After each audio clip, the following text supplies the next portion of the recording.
성경에 대한 바른 이해나 관점을 갖기 위해서 기본적으로 우리가 알아야 되는 게 뭐냐면 성경의 이야기를 알아야 되는 거예요. 모세의 이야기, 아브라함의 이야기, 다윗의 이야기, 이런 기본적인 이야기들, 그러니까 성경에 관한 문자적인 지식들을 다 가지고 있어야 그것이 어떻게 구속사적으로 혹은 하나님 나라의 관점으로 혹은 어떻게 언약적으로 그 말씀이 이해되어지는지를, 이 이야기를 모르면, 성경에 관한 가장 기본적인 이야기를 모르면 이해가 되지 않는 거예요. 그래서 어떤 면에서 성경의 이야기에 대한 그쵸? 충분한 이해가 되지 않은 상태에서 이런 말씀들을 듣는 것은 굉장히 어려울 수 있다, 이런 생각이 좀 듭니다. 성경이 말씀하는 구원받은 하나님의 백성들은 그냥 성도 혹은 교회 이렇게 말하는데 의미는 같아요. 구별된 자, 이런 뜻입니다. 세상으로부터 하나님이 어떤 목적을 위해서 구별시킨 자, 이런 뜻이에요. 어떤 목적일까요? 하나님 영광 위해서 구별된 자, 이런 거. 그게 교회고 그게 성도예요. 그러니까 성도들의 무리, 그걸 이제 교회라고 하겠죠. 에클레시아, 이렇게 말할 수 있을 것입니다. 여하튼 여러분, 성경에 뭔가를 더하는 것은 타락의 길로 나가는 거죠. 굉장히 중요해요. 그러니까 오늘날 사실은 이 개신교가 다시 종교개혁이 일어나야 할 만큼 엄청 타락했거든요. 그 타락하게 된 가장 근본적인 이유가 이 계시론이 망가졌거든요. 성경론이 망가진 거예요. 오직 성경, 솔라 스크립트라, 이 권위가 무너진 거예요. 사람들은 그렇게 얘기하지 않거든요. 우리 교회 성경 중심이에요, 그렇게 하거든요. 근데 그렇지 않아요. 실제로 들어가서 보면 그렇지 않아요. 그러니까 여러분, 제가 여러분에게 늘 말씀드리지만, 교회의 건물을 세우거나 교회 외형, 그리고 어떤 예배당을 꾸미고 예배의 형식을 세우고 목사가 설교를 하고 그다음에 목사가 목양을 하는 모든 방식이 물어봐야 되는 거예요. 성경적이냐? 이 물어봐야 돼요. 이 말은 뭐냐면, 성경이 말씀하는 대로, 성경이 가르치는 대로 그렇게 하느냐? 하는 거예요. 아니죠. 아닙니다. 그래서 이런 교회를 뭐라고 하냐면, 성경이 하는 대로 하는 교회가 아니라 사람들이 원하는 대로 하는 교회가 있어요. 사람들은 제가 이렇게 물으면 대부분의 목사들은 아마 그럴 겁니다. 우리는 성경대로 합니다. 하나님이 원하시는 대로 교회를 세워가면, 이렇게 말할 겁니다. 그러나 제가 하나하나 다 따져줄 수 있어요. 그렇지 않고 성경대로 하지 않고 사람이 원하는 대로 하는, 그걸 마케팅 교회라고 하거든요. 마케팅. 사람이 입맛에 맞는 대로, 사람이 편리한 대로, 사람이 원하는 대로, 사람이 원하는 상품을 파는 교회로 오늘날 그렇게 다 변질이 됐어요. 교회 건물을 세우는 것부터, 예배 형식을 세우는 것부터, 목양을 하는 방식부터, 가장 중요한 게 뭐냐면 설교를 하는 방식부터. 설교를 어떻게 하느냐. 하나님이 중심이라면 교회가 하나님이 전하라 하신 말씀을 전해야 되는 거죠. 목사의 가장 큰 사명은 성경 어느 본문을 펴든지 그 성경이 말씀하는 바, 하나님은 그 성경을 통해서 말씀하는 바를 전하면 되는 거예요. 그 이외에 다른 것은 목사가 관여하거나 그것을 더하거나 하면 안 되는 거거든요. 근데 만약에 목사가 거기에 관심을 갖지 않고 청중들이 원하는 것이 있어요.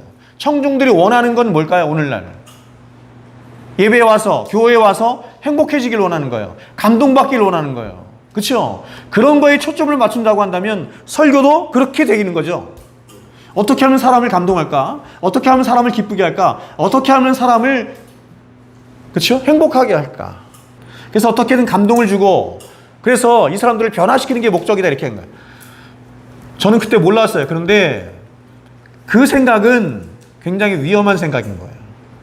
왜냐하면 사람들이 감동하고 사람들이 변화받고 사람들이 구원받는 것은 누구의 소관이에요? 하나님, 성령 하나님의 소관이죠. 근데 그것을 뛰어넘어서 사람이 그것을 어떻게 하려고 하는 거예요. 이거를 부흥론에서 얘기할 때는 찰스 피니식 부흥론이다, 이렇게 얘기해요. 찰스 피니는 에드워즈식 부흥론과 찰스 피니식 부흥론이 있는데, 에드워즈는 철저하게 교회의 부흥은 성령께서 하셔야 된다. 그래서 성령께 맡겨드리는 부흥을 해야 된다. 목사가 혹은 성도들이 넘어서서는 안 되는 영역이 있다. 분명하게 선을 그었어요. 근데 찰스 피니는 뭐라고 했냐면, 얼마든지 사람들이 교회가 조작을 해서 부흥을 일으킬 수 있다 이 생각한 거예요. 여러분, 부흥은 누구의 관할이에요? 누구의 권위에 있어요? 하나님이 하시는 거죠. 우리에게 구원을 주시는 분도 하나님이시고, 우리의 마음을, 우리의 심령을 변화시키는 것도 누구예요? 성령 하나님이 하시는 거죠. 근데 찰스 피니는 뭐라고 말했냐면, 얼마든지 사람이 조작해서 그런 부흥을 일으킬 수 있다 이 생각한 거예요. 근데 이게 어마어마하게 여러분 실제적인 부흥을 일으킨 거예요. 그래서 이런 찰스 피니식 부흥론을 가지고 전 세계를 다니면서 가장 큰 부흥을 일으켰던 가장 대표적인 인물이 누굽니까, 여러분? 빌리 그레이엄 목사인 거예요. 그래서 그런 것들을 이어받아서 교회가 굉장히 크게 타락하게 된 가장 선두에 서게 된 사람이 누구냐면 로버트 슐러라고 하는 사람이에요. 들어보셨죠? 수정교회 로버트 슐러. 그 로버트 슐러의 제자가 누구냐면 미국의 지금 레이크우드 처치의 조엘 오스틴 같은 사람이고, 긍정의 힘. 또 그렇습니다. 신학도 잘못된 신학은 어디에 자꾸 초점을 맞추냐면 사람에게 초점을 맞춰요. 어떻게 하면 사람을 기쁘게 할까? 어떻게 하면 사람을 감동하게 할까? 성경은 철저하게 하나님 중심이에요. 그렇지 않습니까?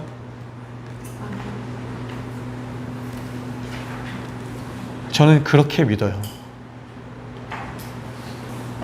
그러니까 사람들이 다 교회에 몰려오는 게 왜 몰려오냐면 행복해지고 싶어 하거든.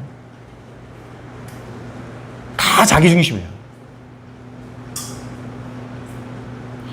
교회는 사람들을 행복하게 하기 위해서 서비스를 제공하는 것이 아니에요. 진리를 찾아 교회를 선택하는 사람이 얼마나 있습니까? 거룩을 찾아서 하나님의 영광을 위해서, 처음부터 그런 사람은 없겠지만 혹시 자신의 행복을 찾아서 교회를 왔다 할지라도 끊임없이 교회가 거룩을 추구하고 하나님의 영광을 추구하면 사람이 처음에는 그렇게 왔다 할지라도 변화돼야 되잖아요. 근데 교회가 맞장구 치는 거죠. 교회는 오직 복음 하나로 승부하는 곳이죠. 예수 그리스도의 십자가의 복음. 맞습니까? 근데 루이스 목사님이 1900년도 초중반의 교회들을 보면서 어떤 생각을 했냐면, 오늘날의 교회는 슈퍼마켓 같다. 사람들이 원하는 수많은 상품들을 진열해 놓고 그 상품들을 파는 슈퍼마켓 같다. 이렇게 말한 거예요. 사람들이 행복해지기 위해서 나는 이게 필요해요. 나는 심리학적인 설교가 필요해요. 나는 엔터테인먼트적인 설교가 필요해요. 나는 신비적인 것이 필요해요. 굉장히 많은 요구들을 하죠. 근데 이 왜곡됨의 가장 근본이 어디서부터 출발하는 거냐면 사람으로부터 출발하기 때문이에요, 교회가. 성경은 한 번도 사람을 높이거나 사람이 중심이 된 적이 없어요. 성경은 처음부터 끝까지 하나님입니다. 하나님의 주권, 오직 하나님의 영광을 위해서 존재하는 것 교회입니다. 사람의 진정한 행복은 하나님의 영광 안에서만 발견되는 거예요. 맞죠? 하나님의 영광을 위해서 살 때 진정한 행복이 주어지는 거예요. 사람의 참된 가치는 하나님의 영광 안에서 그 가치가 발견되는 거예요. 사실 이제 그런 교회에 대한 목마름을 가지고 교회를 개척하고 시작을 했는데, 저는 그런 목마름이 있는 사람들이 많은 줄 알았어요. 근데 너무 황량하다는 걸 알았습니다. 그렇지 않더라고요. 다 마케팅 교회들이 부흥하고 그렇죠? 사람들이 많이 몰리고 그거 다 좋아하고. 그래서 목사들이 쩔쩔매는 거예요. 성도들에게 쩔쩔매는 거예요. 교회 떠날까 봐 쩔쩔매고, 저 사람들이 원하는 게 뭘까? 거기에 맞춰서 설교하고, 거기에 맞춰서 목회하고, 거기에 맞춰서 하는 거예요. 그렇죠? 여러분, 구약의 선지자가 그렇게 했습니까? 목숨 걸고 했죠? 구약의 선지자는 목숨 걸고 했어요. 그러면 기존 교회들은 어떤 설교를 원하냐면 사람들의 마음을 고양시켜주고 행복하게 해주고 뭔가 사람들을 위로해주고 힘든 세상에서 그런 설교를 원해요. 여러분, 하나님 말씀에 제가 그런 요소가 없다는 걸 말하는 게 아니에요. 그러나 목사의 가장 중요한 책임은 하나님이 전하라 하신 말씀을 그대로 전하는 겁니다. 그대로. 선지자가 뭐냐면, 왜 어려운 게 뭐냐면, 이스라엘 백성들을 보니까 이스라엘 백성들이 막 죄로 인해서 여러 가지 막 인생의 고난과 어려움에서 막 울고 물고 난리야. 그러면서 막 선지자에게 와서 막 애걸복걸 하면서 얘기를 하는 거야. 우리에게 좀 위로의 말 좀 해달라. 우리를 좀 어떻게 좀 해달라. 이런 얘기. 근데 하나님은 뭐라고 말씀하시냐면 저들의 죄를 지적하고 저들에게 가서 내가 전하라 하는 말씀만 하라는 거예요. 이 사이에 선지자가 껴있는 거예요. 이 사이에 어떻게 해야 돼요? 선지자가 어떻게 해야 돼요? 사람의 비유를 맞추면 다 주는 거예요. 그렇지 않습니까? 그러니까 이게 굉장히 어렵습니다. 그러니까 저도 목회하면서 너무너무 이게 어렵고, 그래서 교회 떠나는 사람 굉장히 많아요. 그래서 하나님 말씀이 회복돼야 됩니다. 하나님 말씀이 회복돼야 된다는 건 뭐냐면, 성경 그대로의 말씀이 교회 안에서 선포되고, 오직 그 말씀으로만 자신의 참된 정체성을 찾고, 그 말씀 안에서 자기를 부인함으로 그 부인함 속에서 진정한 성도의 행복을 찾아야 돼요. 사탕발림 이런 걸로 인간이 진정한 행복에 이르는 게 아니에요. 회개가 너무 슬프고 어렵고 나를 찌르게 하고 고통스럽게 하는 것이지만, 그 회개를 통해서만 진정한 기쁨과 진정한 행복이 이루어지는 거예요. 하나님의 말씀은 우리의 폐부를 찌르고, 하나님의 말씀은 진정한 우리의 영혼을 회복시키는 능력이 있는 거예요. 그러니까 많은 사람들이 교회 안에서, 교회에 와서 기쁨을 찾고 행복을 찾고 막 감사하고 눈물을 흘리지만, 성경은 경고합니다. 어떤 경고하냐면, 악어의 눈물이 있다, 이렇게 얘기해요. 거짓 회개, 거짓 눈물, 거짓 기쁨 얼마든지 있다. 카톨릭이 타락을 했을 때 종교개혁자들이 개혁한 건 뭐냐면 에드 퐁테였어요. 원천으로 돌아가야 된대. 근본으로 돌아가야 되고 본질로 돌아가야 된다는 거였어요. 그렇죠? 근데 오늘날 교회들은 어떻게 변질이 되냐면, 지금 말씀하신 것처럼 점점 교회가 세상이 타락하게 하는 거예요. 세상이 개인주의화되고 물질주의화되고 세속주의가 되는 거예요. 이럴 때 교회가 어떻게 되는 줄 아세요? 에드 퐁테 이렇게 가야 되는데, 원천으로 가야 되는데, 성경으로 가야 되는데, 그렇게 가지 않고 어떻게 갔어요? 저 사람 중심으로 맞춰야 된다. 그래서 교회가 망가진 거야. 그러니까 여러분,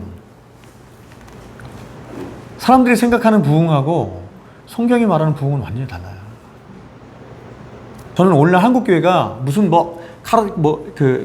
코로나 시대를 맞이해서 막 사람들이 떠나니, 그리고 뭐 사람들이 줄었느니, 우리나라가 뭐 1200만이었는데 뭐 800만이 됐느니 막 이런 걱정하잖아요. 그렇죠?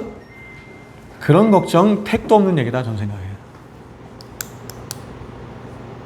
저는 그런 걱정할 게 아니라, 진정한 걱정은 잘못되어 있는 기독교를 고쳐서 원천으로 돌아가는 데 있어요. 이렇게 구원받은 자가 많을 리도 없고, 많을 리 없습니다.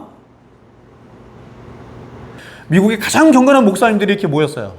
미국의 그리스도인이라고 하는 사람들, 미국의 교회 안에 있는 사람들 중에서 얼마나 구원받았을까라고 얘기했을 때, 한 원로 목사가 얘기했습니다. 20% 되겠습니까? 이렇게. 다른 목사님이 얘기했습니다. 그렇게 많겠습니까? 실제로 정말 깨어있는, 정말 말씀에, 정말 말씀 중심으로 세상을 보고 하는, 역사를 보고 하는 분들은요, 정말 말씀에 근거해서 우리의 구원을 생각하는 사람들은, 그래서 저도 어떤 때는 하나님 앞에 그런 기도가 나와요. 하나님, 정말 이 말씀이 말씀 맞냐고. 하나님 말씀 맞냐고. 하나님 말씀대로 그렇게 하시냐고. 그럼 큰일 난 거예요. 왜냐하면 너무나 많은 사람들이 구원에서 이탈할 것이기 때문에. 근데 교회는 아까 제가 찰스 피니시 부분 말했잖아요. 그런 식으로 그렇게 그 사람이 많아지고 뭔가 교회가 힘을 얻고, 중세처럼, 크리스천 처치처럼 그런 식으로 계속해서 나왔기 때문에 지금 사람들이 이렇게 많고, 교회가 많고, 교회는 부흥하고, 교회는 사람들이 막 들끓고, 교회는 힘도 세지고 돈도 많아지고 은금도 많아졌지만 하나님의 영광은 보기가 어려운 거예요. 그래서 여러분, 교회가 저는 돌아갈 곳이 원천이라고 생각해요. 에드 퐁테. 사람이 얼마나 많이 오느냐, 교회, 그거에 신경 쓸 것이 아니라 하나님의 마음에 흡족한 교회가 되는 거예요.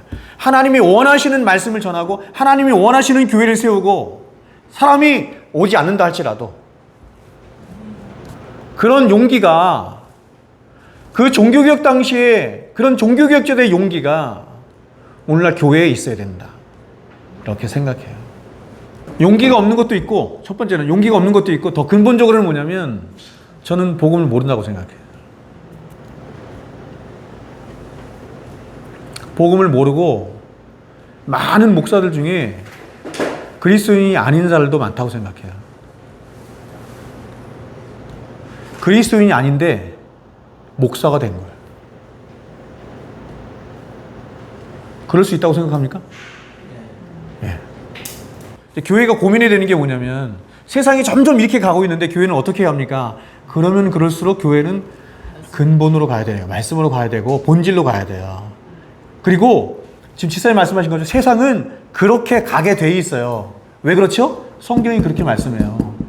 마지막 때로 가면 갈수록 점점 세상은 개인주의화되고 세속주의화되고 점점 인간 중심으로 되게 돼 있다고 성경이 그렇게 말해요. 요한계시록에 그것을 얼마나 많이 얘기하는지 모릅니다. 세상은 성경이 말씀하는 대로 가게 되어 있어요. 그래서 교회에 사람이 줄어들고 이런 것을 마음 아파할 게 아니라 교회에서 하나님의 영광이 떠나는 것을 마음 아파해야 되고 하나님의 말씀이 참된 말씀이 선포되지 않는 것을 마음 아파해야 되고 저는 그래야 된다고 생각해요. 정신 차려야 돼요, 여러분. 사람이 많아지는 걸 하나님이 기뻐하는 게 아니에요. 큰 건물을 세우는 걸 하나님이 기뻐하시는 게 아니에요. 그렇지 않습니까? 성경에 잘 보세요. 어디 그런 게 어디 있어요.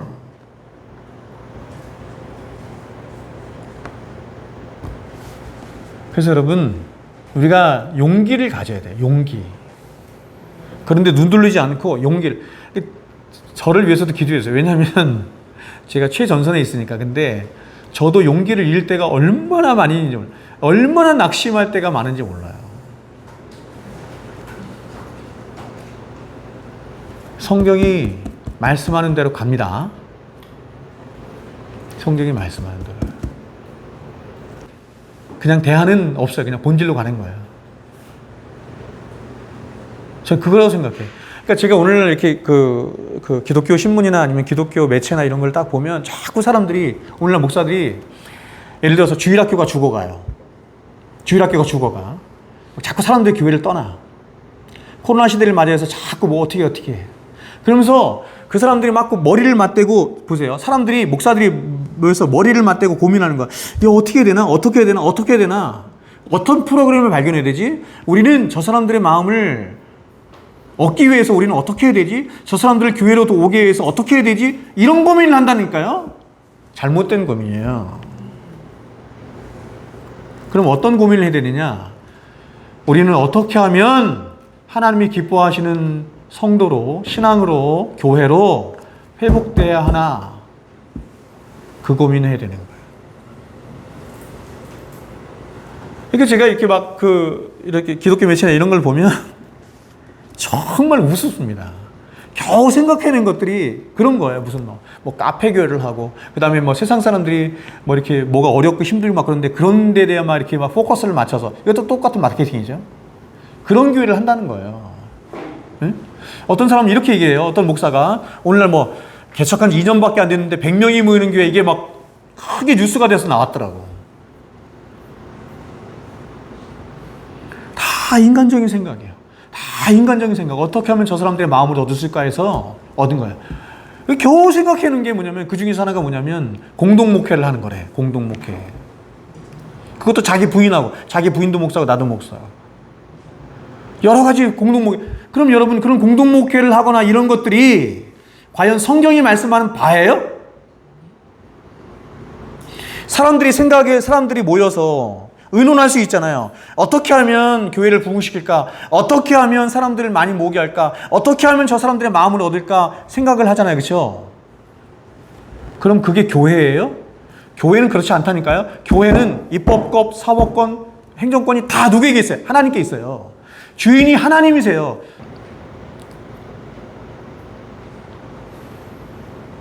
여러분, 이렇게 교회를 세우면 사람들이 굉장히 교회를 좋아하고 교회를 존경하고 막 그럴 것 같아. 교계형협에서 하는 거거든요. 그렇게 포커스를 맞추면 안 돼요. 교회는 여러분 때로 주님 따라가고 주님이 원하시는 대로 말씀대로 하다가 욕을 먹기도 하고 핍박을 받기도 하고 망하기도 하는 거예요. 그게 교회예요. 그냥 말씀 따라가다가 그 나머지는 주님께 맡기는 거예요. 인간적인 방법으로 어떻게 해보자. 인간들끼리 의논하는 게 아니에요. 교회의 주인은 주님이시고 주님이 말씀하신 대로 가는 거예요. 그게 교회예요. 결국엔 그거예요. 제가 염려하고 걱정하는 거 왜 염려하는 거죠? 이 교회가 내 교회라고 생각하기 때문이죠. 그렇지 않아요? 제가 하는 것은, 제가 해야 되는 영역은 말씀에 순종해서 가는 거예요. 말씀에 순종해서 여러분에게 말씀을 가르치고 그대로 갈 수 있도록 하는 것밖에 없어요. 여러분이 교회를 떠나건 여러분이 어떻게 하건 그건 누구한테 달린 거예요? 하나님께 달린 거예요. 사람이 노력을 하지 말라는 게 아니라 우리의 노력과 우리의 열심과 우리의 모든 열정을 어디에 맞춰서 해야 된다? 하나님 말씀에 맞춰서 해야 된다. 말씀이 원하는 대로. 찰스 피니처럼 하나님과 상관없이도 얼마든지 부흥은 가능한 거예요. 얼마든지 기업처럼 교회를 세울 수도 있는 거예요. 교회는 기업이 아니죠. 여러분, 우리는 누구보다도 최선을 다해서 살아야 합니다. 누구보다도 교회를 사랑하고 누구보다도 열심으로, 우리 헌신과 열심으로 교회를 세워나가야 돼요. 근데 어떻게 해야 된다고요? 하나님이 말씀하시는 방법을 따라서. 수원에 가면 교회가 있는데, 큰 교회인데 뭐 10,000명 이상 나올 거예요. 거기 가면 예배를 8군데에서 드려요. 8군데. 한 번에 예배를 8군데에서 드려요. 여러분, 그 발상이 어디서 나왔어요? 사람들이 예배를 통해서 얻고자 하는 만족, 그 어떤 그 목적이나 어떤 그게 지향하는 바가 다르다는 거예요. 그래서 그 8가지의 예배를 만들었어요.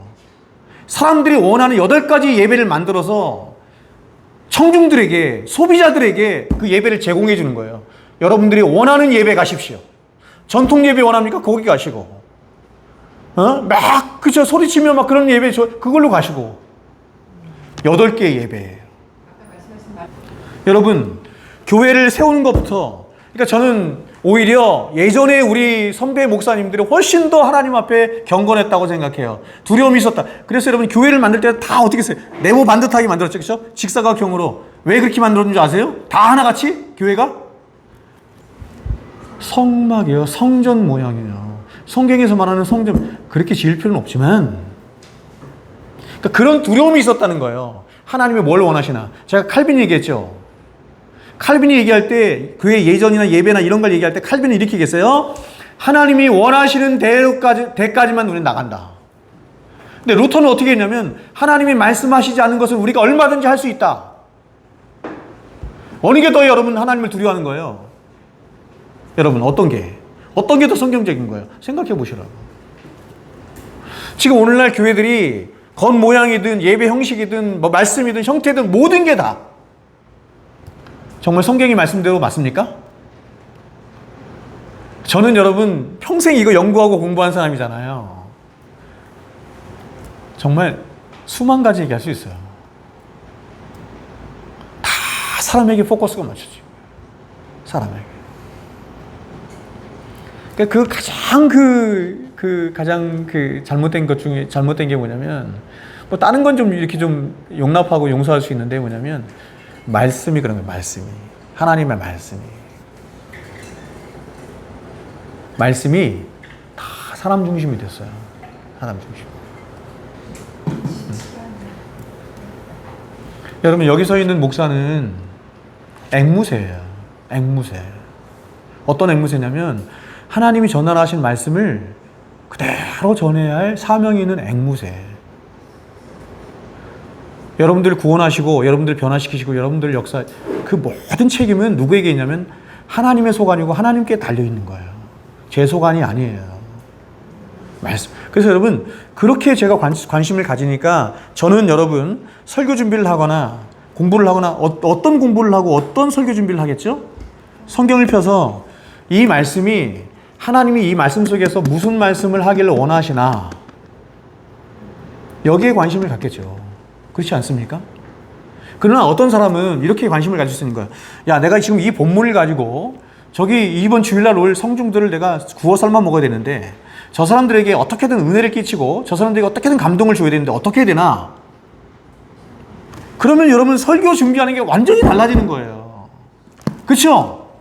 무슨 예화를 쓰든지 무슨 뭘 하든지 설교 본문에는 관심이 없어. 설교가 이게 그렇죠? 이 본문이 뭘 말씀하는지는 관심이 없는 거예요. 어디에 관심이 있어요? 청중들에게 관심이 있어요. 여러분 제 말에 좀 동의가 되십니까? 네. 저는 말씀을 통해서 여러분들을 무슨 뭐 어떻게 막 책망하고 그럴 마음 전혀 없어요. 그러니까 저희 오로지 하나의 관심은 제가 완전하진 않지만 하나님이 전하신 말씀 그대로를 여러분에게 전하고 싶은 것 뿐이에요. 여러분이 듣든지 아니 듣든지 들을 수 있든지 못 듣든지 그게 저의 책임이라고 생각해요. 그 다음은 하나님의 영역이에요. 하나님의 영역. 그렇습니까? 그러니까 교회를 세워나가는 여러분도 어떻게 해야 돼요? 그런 마음으로 해야 되는 거예요. 하나님의 말씀이 통치하는 교회. 하나님의 말씀을 세워가는 교회. 하나님의 말씀대로 하는 거예요. 사람의 목소리가 커져서 사람의 목소리에 의해서 누구의 어떤 소수의 사람들에 의해서 세워지는 것이 아니라 하나님의 말씀이 이끌어가는 교회. 저는 이렇게 적은 인원이 모여도 그런 교회가 되기를 바랍니다.